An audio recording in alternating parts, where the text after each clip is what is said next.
I was camping on land associated with the Anasazi, long-dead Pueblo Indians that very few people know anything about.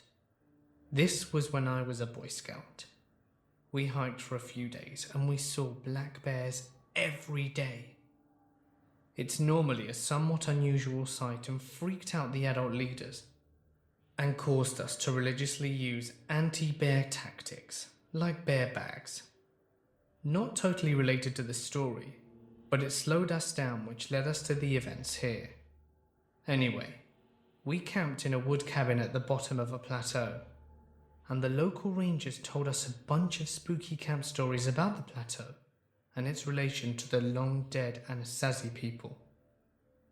Even their real names is lost to history, as Anasazi is what the Navajo called them, meaning ancient enemies, or those who are not us.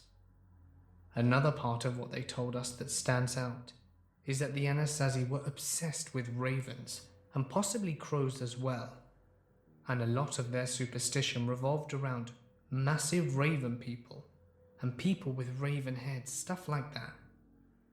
I completely forget all the other details at this point, as it was well over a decade ago.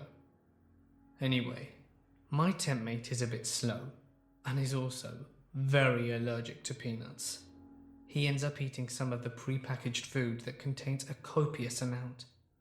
That, combined with the ongoing poor planning, fear of bears, and sloppy leadership, causes the adults to decide to camp out on the plateau rather than keep going.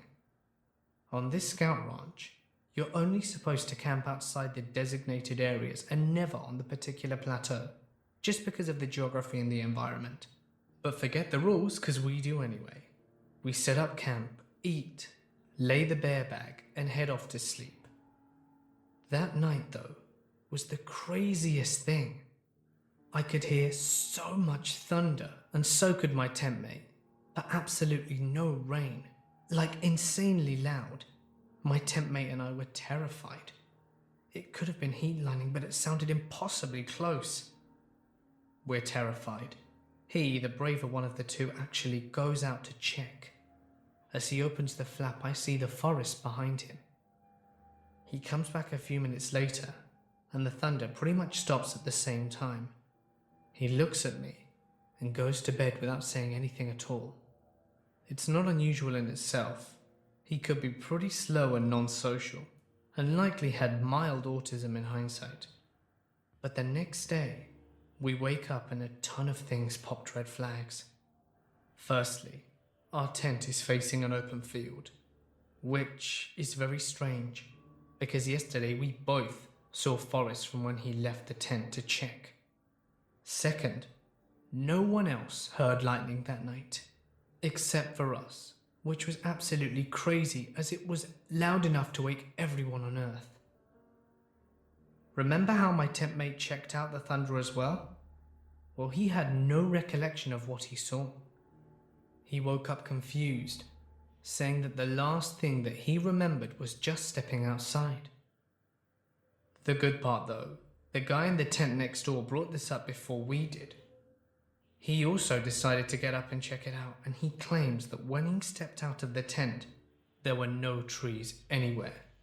Just extremely long, tall pole objects, almost as if there were thousands of stilts.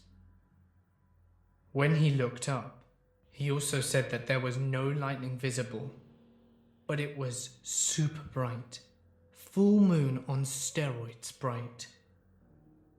He also claimed that he had seen flying, winged, pitch black objects, bigger than cars, and they looked like they had wings on them and that they were round. He dove back inside and doesn't remember going to sleep or the noise going away. Remember the giant raven myths?